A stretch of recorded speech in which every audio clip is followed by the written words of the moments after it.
ये कल कर लेंगे वाली आदत हम सब में होती है ना?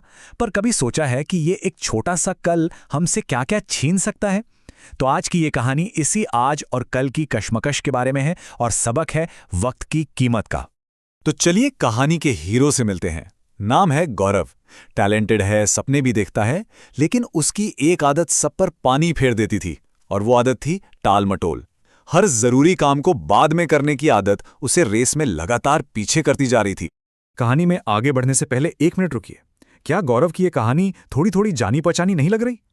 शायद हम सब में कहीं ना कहीं एक छोटा सा गौरव छिपा है।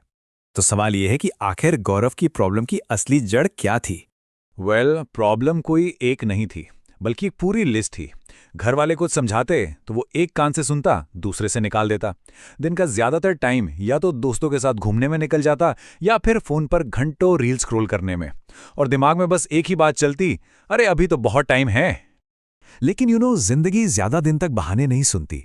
जब नाकामी बार बार दरवाजे पर दस्तक देने लगी तो गौरव को एहसास हुआ कि कुछ तो बहुत गलत हो रहा है। और इसी घबराहट में उसने एक फैसला लिया। उसने शहर के एक बहुत ही समझदार बुजुर्ग से मिलने की सोची, एक छोटी सी उम्मीद लेकर कि शायद वही कोई रास्ता दिखा दें। उस बुजुर्ग के सामने पहुंचते ही गौरव का सारा सब्र टूट गया। उसने लगभग गिड़गिड़ाते हुए कहा, प्लीज मेरी मदद कीजिए, मैं हर चीज में फेल हो रहा हूं। मेरे सारे दोस्त मुझसे बहुत आगे निकल गए हैं और मैं बस वहीं का वहीं खड़ा हूं। बुजुर्ग ने उसकी सारी बातें बड़े आराम से सुनी। फिर वो हल्के से मुस्कुराए और बोले, बेटा, तुम्हारी प्रॉब्लम लाइलाज नहीं है। तुम बस एक बहुत कीमती चीज की वैल्यू नहीं समझते, और वो है वक्त।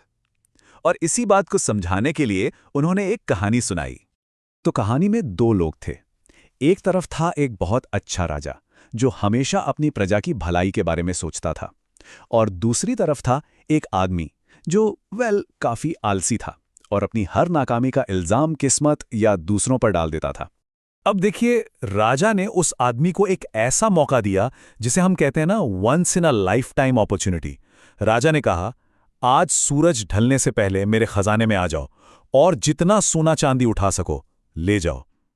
सोचिए, एक दिन में पूरी जिंदगी बदलने का मौका। पर उस आलसी आदमी ने क्या किया? वही जो वो हमेशा करता था, टाल मटोल। घर पहुंचा तो बीवी ने कहा, अरे भागो, मौका हाथ से निकल जाएगा। तो वो बोला, अरे रुको, पहले पेट पूजा तो कर लूं। खाना खाया तो नींद आने लगी। सोचा, चलो 1 घंटा सो लेता हूं, अभी तो बहुत टाइम है। और बस यहीं से वक्त फिसलना शुरू हो गया।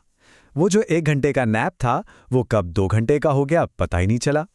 फिर उठा, महल की तरफ चला, रास्ते में एक पेड़ देखा, सोचा 10 मिनट आराम कर लेता हूं, और वो 10 मिनट 4 घंटे में बदल गए। अब जब उसकी नींद खुली तो शाम हो चुकी थी। सूरज आसमान में नीचे, बहुत नीचे जा चुका था। अब वो घबराया, पूरी ताकत से भागा और भागा, लेकिन बहुत देर हो चुकी थी। जैसे ही वो महल के गेट पर पहुंचा, सूरज का आखिरी कोना भी डूब गया और खजाने के दरवाजे ठीक उसके मुंह पर बंद हो गए। सिर्फ एक मौका, उसकी पूरी जिंदगी बदलने वाला एक मौका, जो उसके आलस और बाद में कर लूंगा वाली आदत की वजह से हमेशा के लिए चला गया। कहानी यहां खत्म हुई। कमरे में एक खामोशी थी। गौरव कुछ बोल नहीं पाया। क्यों? क्योंकि उस आलसी आदमी में उसे कोई और नहीं बल्कि खुद का चेहरा नजर आ रहा था। कहते हैं ना, कभी कभी एक कहानी 100 किताबों के बराबर होती है। गौरव के लिए ये वही कहानी थी।